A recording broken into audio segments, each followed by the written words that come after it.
trying to find your place in a new society, a new culture is difficult.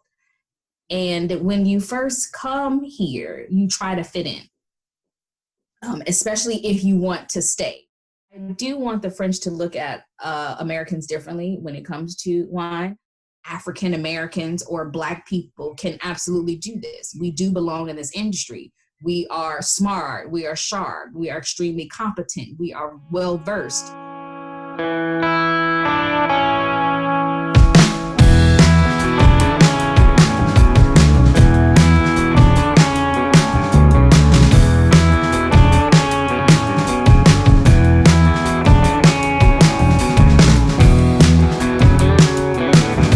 Good afternoon.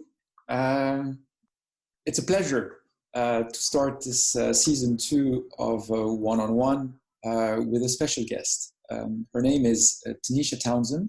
She's coming to us from Paris. Good afternoon, Tanisha. Good afternoon. Thank you for having me.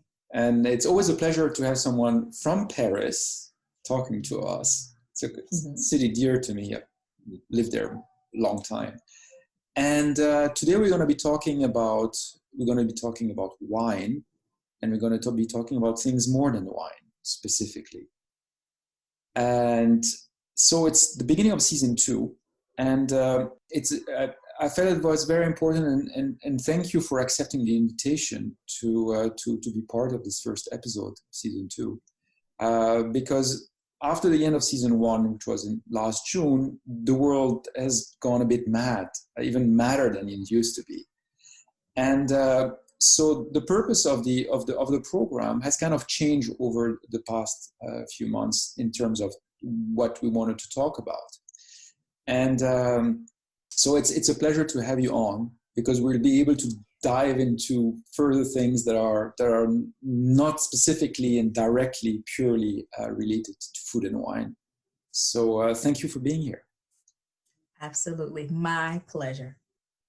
So the first time I read about your story, and the first time I looked at what you were doing, you're hosting Girl Meets Glass, which is a lifestyle agency to help people understand more about wine and educate them about wine and give them experiences. The first thing that came to my mind is she's an American in Paris. She's an African American in Paris. And right away I thought about George Gershwin with his famous piece, and the idea of this love story between African American and Paris. And it started a long time ago in 1803. Actually, I checked it out, when Napoleon sold Louisiana to the United States. And back then, from that time, there's a lot of African American that went to Paris because they were seeking something different. So Josephine Baker, James Baldwin, Stanley Clark, Sidney Bechet, Nina Simone, Lenny Kravitz, all these people. So you're in that lineage of great people. Why did you choose to come to Paris?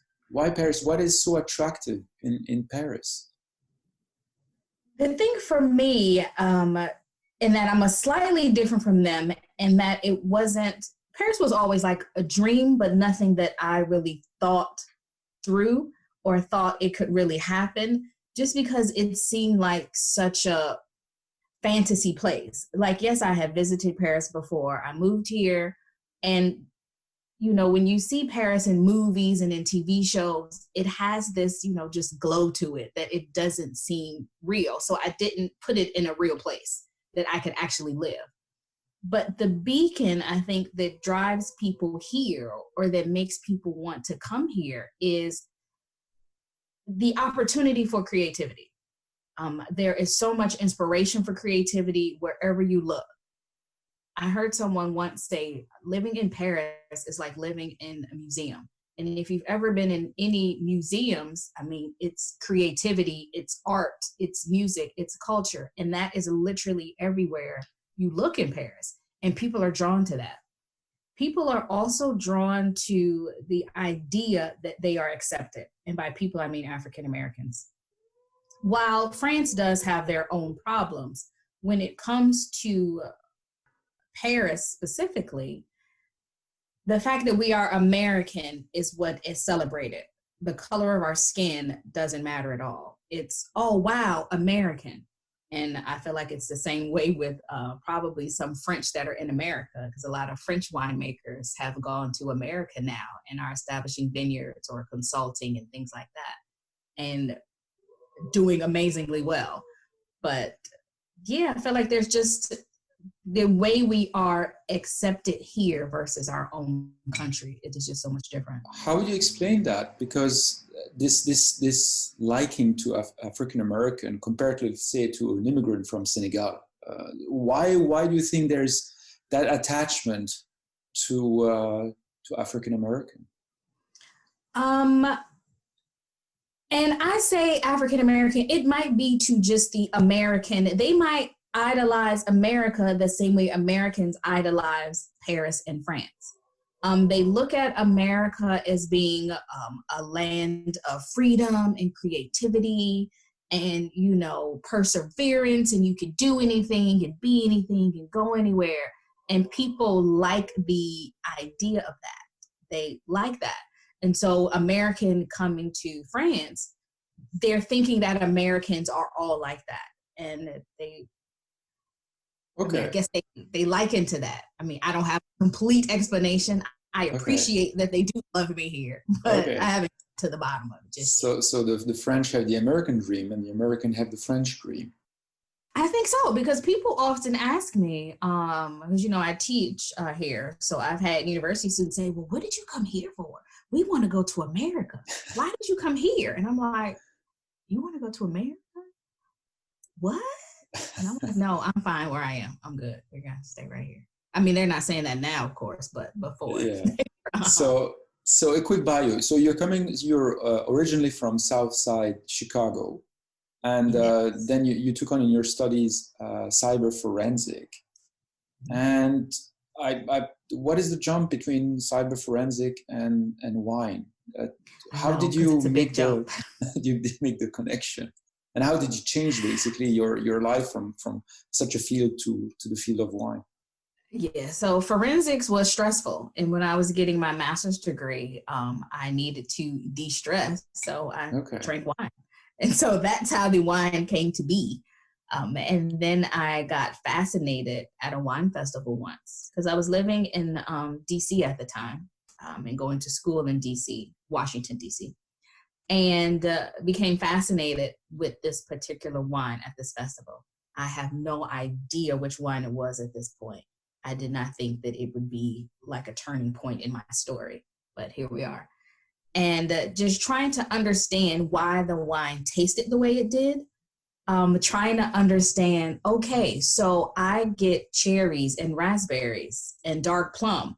Did you put that into the wine? Is that how we got it? No. Like, so you grow the grapes next to the cherries and the plums, and then it's all together.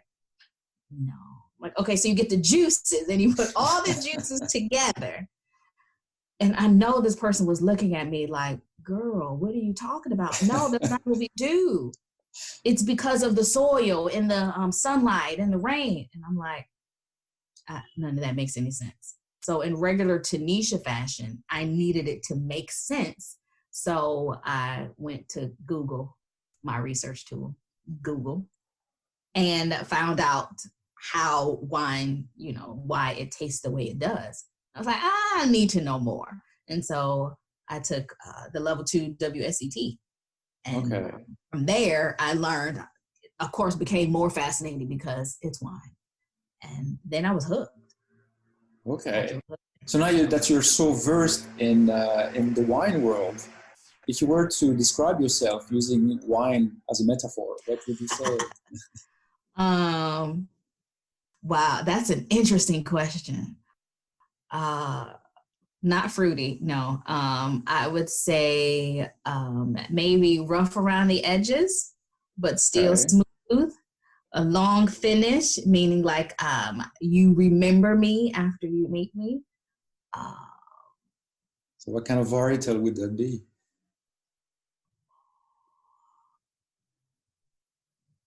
Maybe one of my favorites, like Grenache or something like that. Okay. I like a little peppery, the, deep notes to Grenache, and how it also has some dark fruit in there. So you would be Grenache. I think I might be Grenache. Okay. Now I'm going to think about this because I like this question. How would I describe myself in wine terms? Oh, I really like that. Okay, I'm going to think about this. Okay. You're in the wine world. I know. It makes sense. Yeah. Okay. So here you are, you go into wine, you're fascinated by this. And then you say, I got to go to Paris. Not quite. Okay.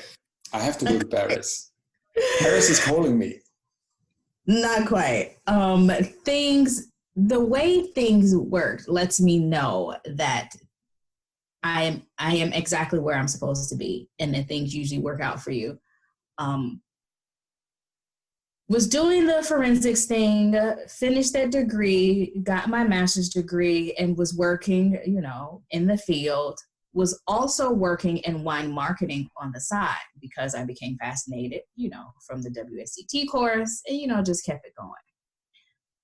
Long story shorter, we kept having clients, the wine marketing company kept having clients that were French wine clients. Whether it was a particular vineyard or region. We did some work with Bordeaux.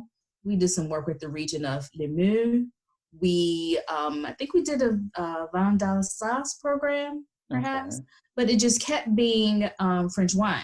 I got accepted into a Burgundy wine certification program to become a certified wine educator with them. And so things just kept being France. I spoke at a conference, a wine and tourism conference. I did that and met a woman there who was living in Paris, and she was teaching at a university there. And we talked, hit it off well because she was African American as well. And at this time, I wasn't seeing that many people that looked like me when I would go places ever. So of course, when I saw her, I was like, oh, yes, we have to talk. And so we did. And then we kept in contact after that. And once she emailed me and was just saying, hey, look, I can't do my classes next semester. Do you think you'd be interested in maybe teaching at my school? Remember, I'm in Paris. And I was like, what? Paris? Like, seriously? And then I thought, there's no way that this can work out. Like, things like this just don't happen. Like, it just doesn't. Well, they actually do. Because after that, I found out that the company I was working for, the contract I was on, they lost the contract. So I didn't have a job. I needed to move out of my apartment. I needed to move out of my condo. And I but was still getting over a breakup from a long-term relationship that I was in. So all of those things together, it made no sense, or there was no reason for me to stay in DC anymore. So to hear this thing of Paris, I couldn't be too scared because it's like, okay, you have to move somewhere. Why can't it be Paris? Okay. So why don't you put all your efforts into this opportunity and see what happens? Okay. So what did you think it was going to be like to go to Paris before you went? And actually, how is it once you're there? One thing about me is I don't usually have high expectations for things. Okay. And I'm not saying that in a negative way. It's just that if you go into things just open for what happens, I feel like you will have a better experience. If you come into something with super high expectations, it's going to be this, it's going to be this, then you can easily be disappointed. Okay. Because most things don't live up to the super high expectations that we have of them, especially when it comes to a place like Paris. I mean, there is a whole thing called Paris syndrome where people come here and they're like, oh, this is not what I saw in the movies. And this is not what I saw in the TV show. And they're so disappointed and devastated. But I just came here thinking, okay, this is a really cool place. A lot of people have come here and expressed themselves creatively. And I mean, there's wine everywhere. So let's just go and see what happens and enjoy it. Because also, my dad told me before I left, he was like, listen, we have a home, so you have a home. If you hate it, you can always come back.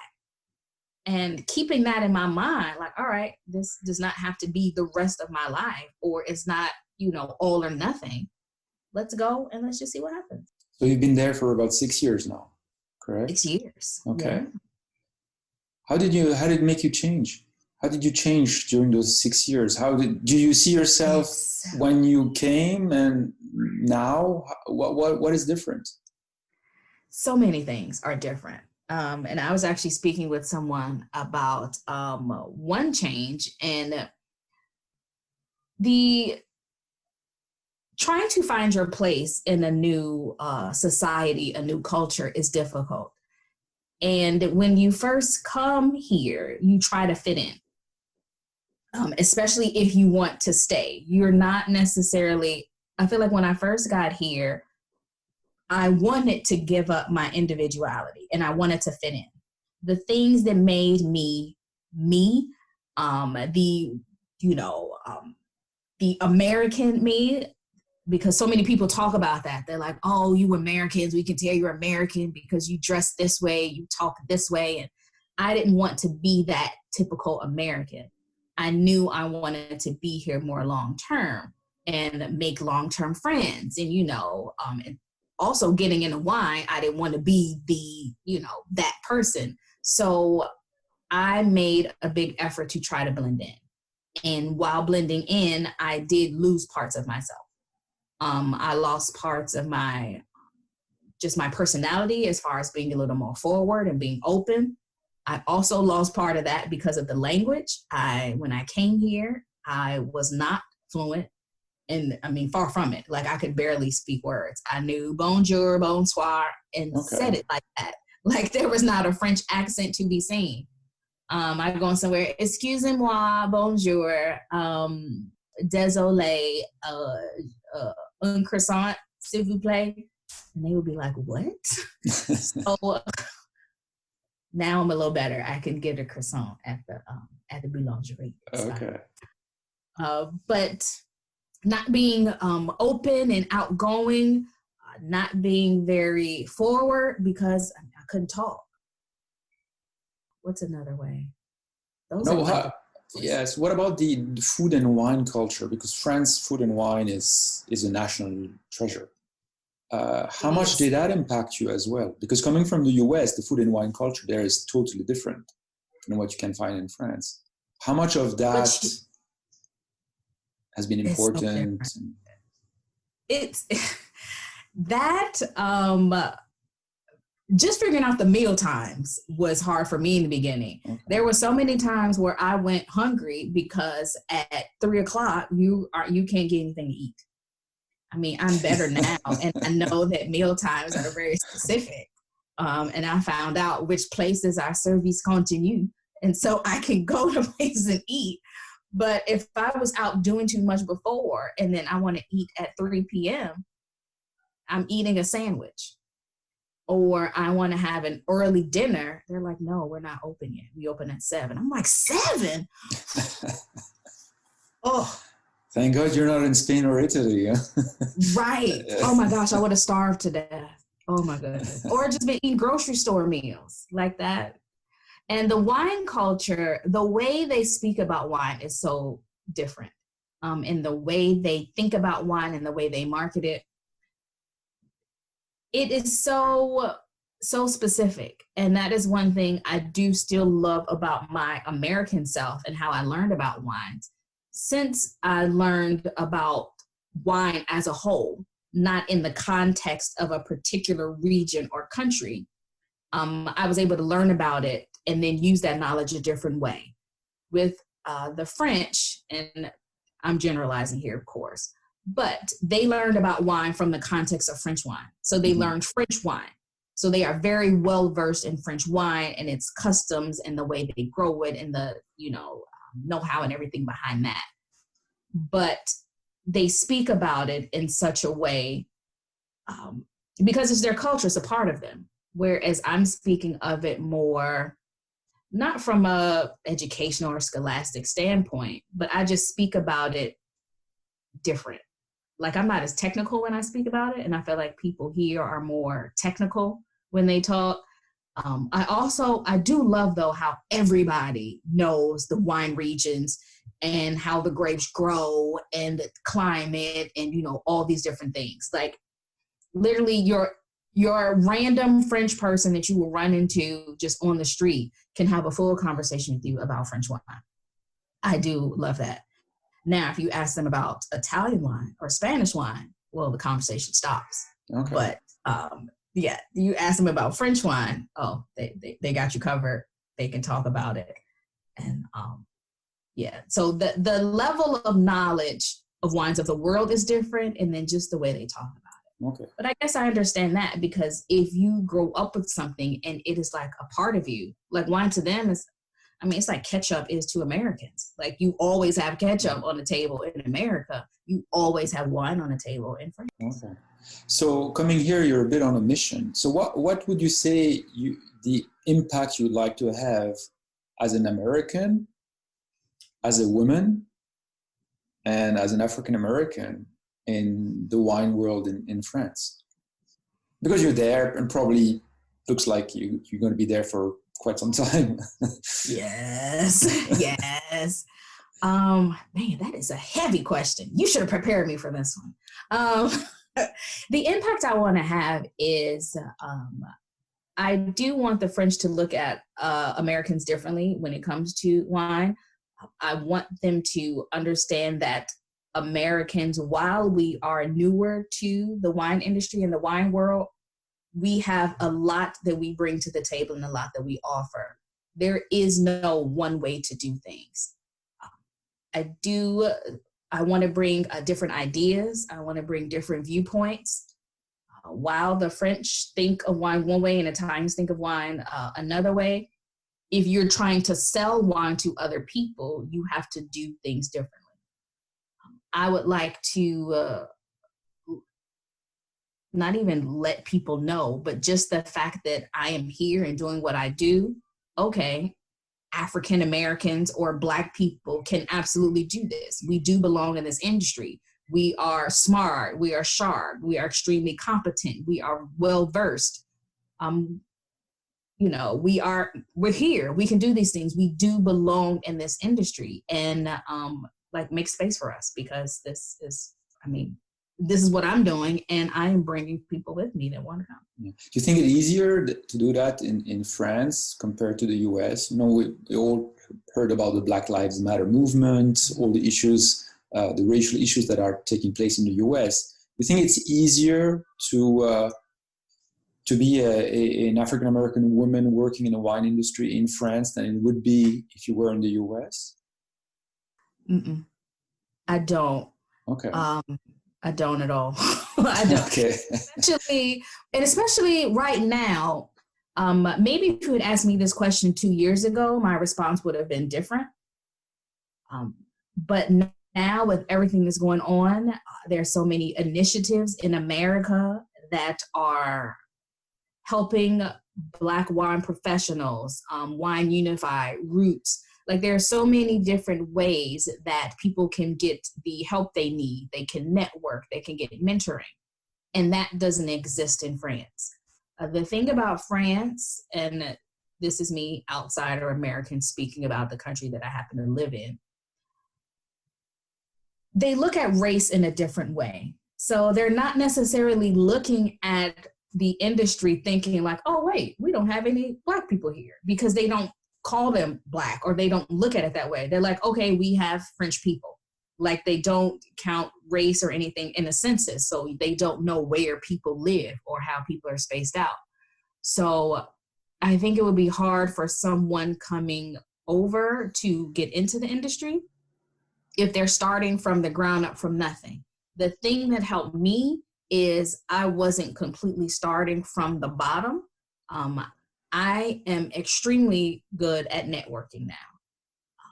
I can meet anyone. I will talk to anyone. I can have a conversation with anyone. And again, like Grenache, long finish, like, they will remember me. And okay. So, and then also because of this, I stand out.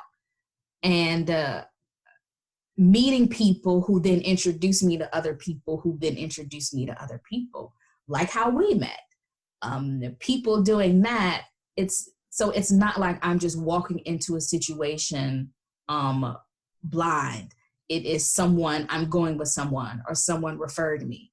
And I feel like that's what really needs to happen, especially in France. Probably the same for Italy as well. Okay. Them being old war regions in order for things to happen. So we are in a place where the world right now, where everyone is very vocal, about societal issues, environment, politics, and things like that. You think that people that are in the wine industry or in the food industry and chefs and stuff like that, they should have a say on those issues? They should be vocal about this? Do you think it's important and they should play a role in that? Or is it their role at the end of the day? Yes or no? What do you think on this? You are asking all of the hard questions.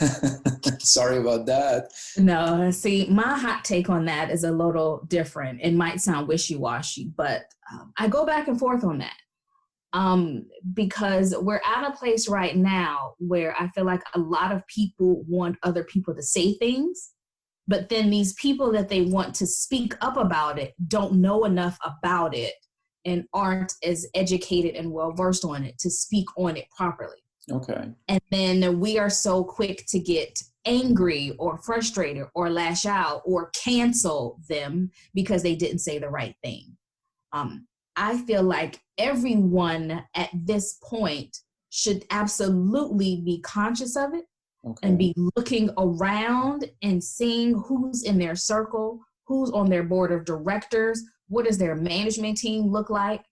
And if that whole team looks like, well, not you or me, but, if it all looks the same and there isn't any diversity there, you have a problem. Okay. Now, whether you want to speak on it or not, you need to do something about it. I am actually tired of people just talking about it and putting this statement of Black Lives Matter and we, care about the Black people and the BIPOC community, blah, blah, blah. But your entire board of directors and your management staff is all older white men. Okay, stop talking. Do it. Hire some people. Do some research. Look it up. Oh, well, we don't know where they are and we don't know how to find them and nobody applies for this. Do the work. Just like you find a target market for your business, you don't just open your business and say, hey, the doors are open, we're here. No, you do research. What's my target market? Where do they hang out? What do they like to do on the weekends? You research that. Research this too. This is important. So it's valid for people in the community, in the wine community, let's say, or in the food community, to talk about these issues. So they should be vocal about that. Okay. If a young African American woman would like to go into the same path as you, what would be your advice? What would be your advice to her? For first things first, I would say learn another language. Whatever. Okay. Not sure where she wants to go. If she wanted to, let's say France. Let's say France. So France, learn French. Okay. Because even though now that I'm here and speaking English with most clients, if I knew French when I came and just was able to speak to people with that confidence, people respond to the confidence. Okay. And now I'll walk up to them and start speaking French. They're like, oh, you're the American? And I'm like, oui. And then they start speaking to me in English. Whereas before, I wouldn't even go up to them to try to talk or have a conversation because I was nervous. Because I'm trying to impress them already. So I can't speak broken French. Like, no, it was crazy. So I would say learn another language. I would also say think about what you actually want to do. If I could do this all over again, one thing I would like to do different is have a plan. I didn't have a plan. Things just I just kept working at things and then things worked out. And I know that's very generic to say things. Yes, things. I didn't know what I wanted to do. It just kept happening. I just kept showing up at things. I just kept contacting people, reaching out to people. And so then when I did want to do something or positions did become available, people thought about me because they remembered me. Okay. I'd say be good at networking. Like when you are invited to things, go. When you're invited to events, whether you have a friend to go with you or not. You know, some people don't want to go to things by themselves. When I first moved here, my whole life was by myself. Like I had to go to things just to meet people to be friends with. So networking, I mean, it was my whole life, just meeting people that I knew nothing about, didn't know if I had anything in common with them or not, and being able to talk to them.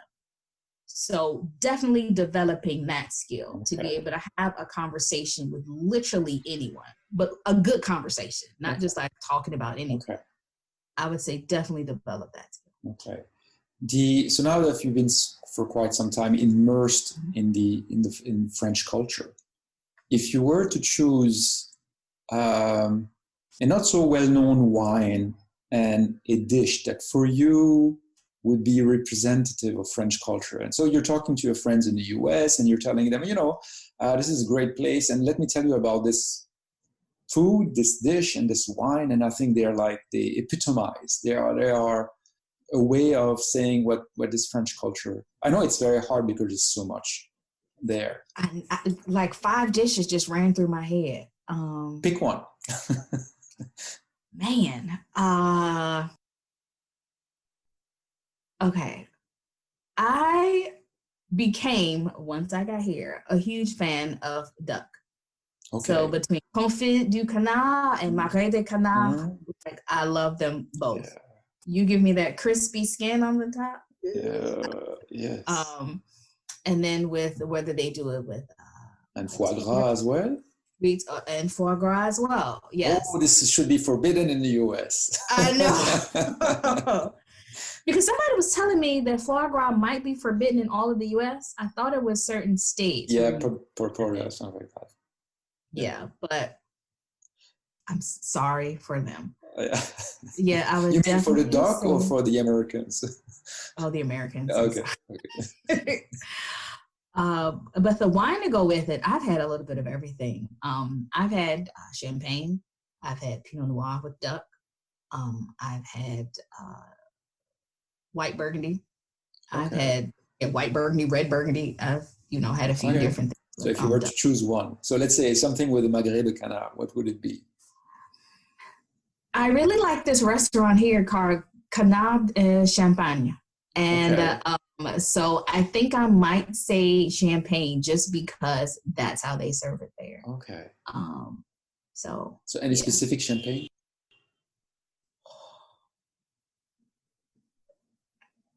I like so many.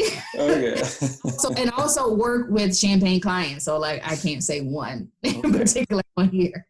Okay. I have to say like 5. Okay. So Marais de Canard et champagne. It's classy and tasty. Yeah. But also I really like champagne. So just champagne on its own. Forget about the duck for a second. Well, yeah. Now, what do I drink the most often? Probably red wine from the South. So whether it's from the Rhone Valley or from Languedoc-Roussillon. Okay. I have that on hand all the time. Okay. All the time. Like Minervois and stuff like that. Yes. And Corbière and then Gigondas and Malbec. Pink Saint-Luc. Mm-hmm. Okay, great. Unfortunately, we're getting very close to the end of the interview. But there's one last thing that I always do with my guests, and this is the pivot questionnaire. So it's very simple. I'll ask you questions, and you have to answer with 1 or 2 words, the first thing that comes to your mind. Okay. Very simple. Okay. I'm nervous. Don't be. So it's a very nice and soft one. So it started with the Proust questionnaire, and then Pivot changed it, and so now it's part of the program. That's what I put. Okay. So the first question is, what is your favorite word? In like the world or like in French? What? Sorry, I didn't. Whatever comes to your mind. So what is your favorite word? Pamplemousse is coming to my mind. I don't know, just because it's fun to say. Okay, pamplemousse is good? Okay, yeah, what is so that's the first word that came to my mind. Okay, what is your least favorite word? Conjugation, because of what it stands for. Okay. What is your favorite virtue? Honesty. Okay, what's your favorite quality in a man? Oh, the first 5 things that came to my head were shallow. A good sense of humor. Okay, what's your favorite quality in a woman? Loyalty. Loyalty. What is your favorite curse word? Any Shit. language. Shit. What sound or noise do you love?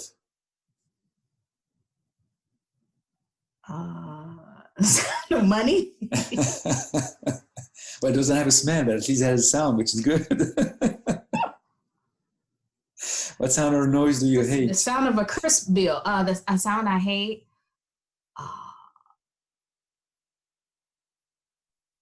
Maybe like a dog howling. Okay. And I'm saying that there's a dog that lives in my building that howls. Okay. At random times. Okay. Hopefully not at 3 a.m. It has happened. Oh, okay. Okay. What is your favorite drug?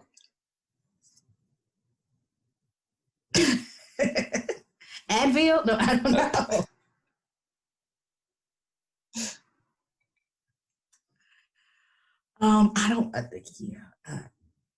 I can't say for drugs because that was never my Okay. thing.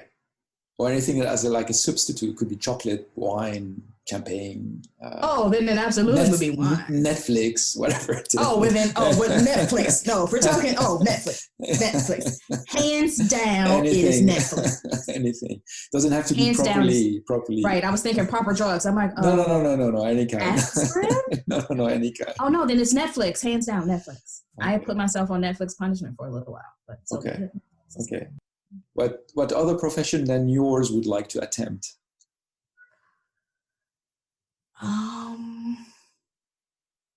Other than mine, the whole forensics thing, I would like to be like in the laboratory.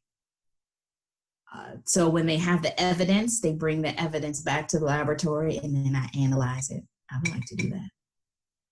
What is the profession that you would not like to do? I don't want to be a garbage collector. Okay. What animal, plant would you like to be reincarnated in, if you believe in reincarnation? I think I'd want to be an animal. I want to be a cheetah. Okay. Because cheetahs are beautiful and then they're really fast and they live in warm climates. Okay. And the last question. If heaven exists, what would you like to hear God say when you would arrive at the pearly gates? Welcome home. Tanisha Townsend, it was a pleasure.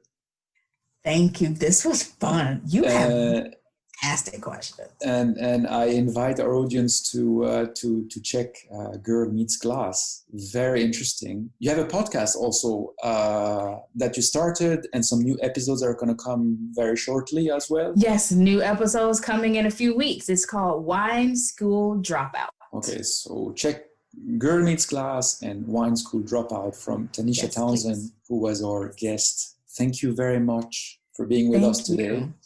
And an immense pleasure. À bientôt. À bientôt. Thank you. Bye-bye.